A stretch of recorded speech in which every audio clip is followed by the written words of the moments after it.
Important personages in olden times in Great Britain were usually embalmed. The poor, on the contrary, were rarely furnished even with a decent coffin, but were carried to the grave in a hired one, which, in villages, often did duty for many successive years. After the brief service, the pauper's body, in its winding sheet, was placed reverently enough in the earth and covered up, a fact which doubtless accounts for the numerous village legends of ghosts wandering about in sheets.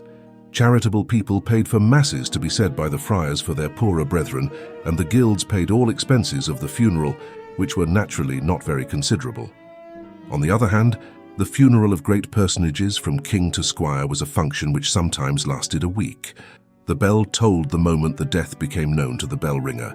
Then the body was washed, embalmed with spices and sweet herbs, wrapped in a winding sheet of fine linen, which, by the way, was often included among the wedding presents, and taken down into the hall of the palace or manor, which was hung with black and lighted by many tapers, and even by waxen torches, sometimes as many as 300 and 400 of them, an immense expense considering the cost of wax in those days. After 3 days' exposition, the corpse was sealed up in a leaden coffin and taken to the church, where solemn masses were sung. The clothes, we may presume the old and well-worn ones only, were then formally distributed to the poor of the parish. Finally came the funeral banquet of baked meats, to which all those, including the clergy, who had taken part in the funeral service and procession, were invited. When the sovereign or any person of royal rank deceased, a waxen presentment was immediately made of him, as he was seen in life under the influence of sleep.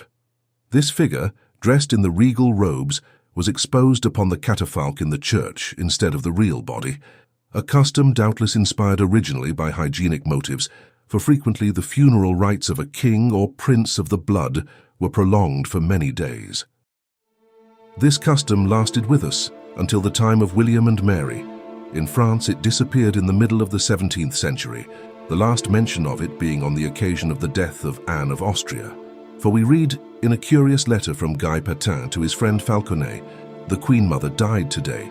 She was immediately embalmed, and by noon her waxen effigy was on view at the Louvre. Thousands are pressing in to see it."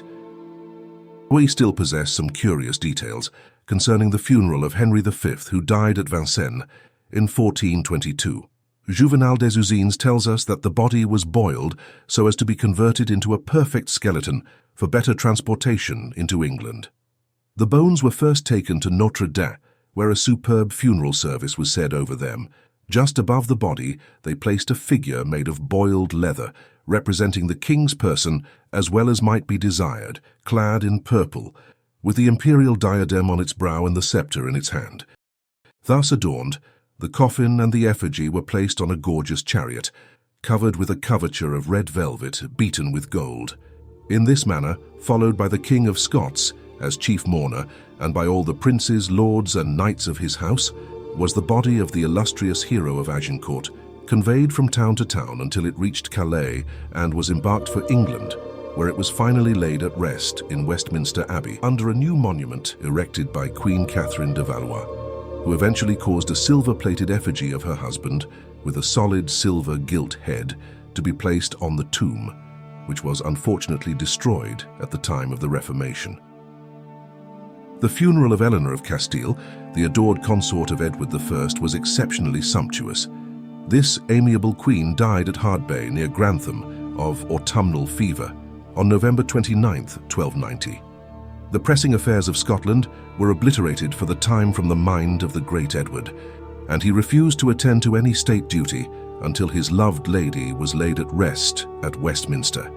The procession, followed by the king in the bitterest woe, took 13 days to reach London from Grantham. At the end of every stage, the royal bier, surrounded by its attendants, rested in some central place of a great town, till the neighboring ecclesiastics came to meet it in solemn procession and to place it upon the high altar of the principal church.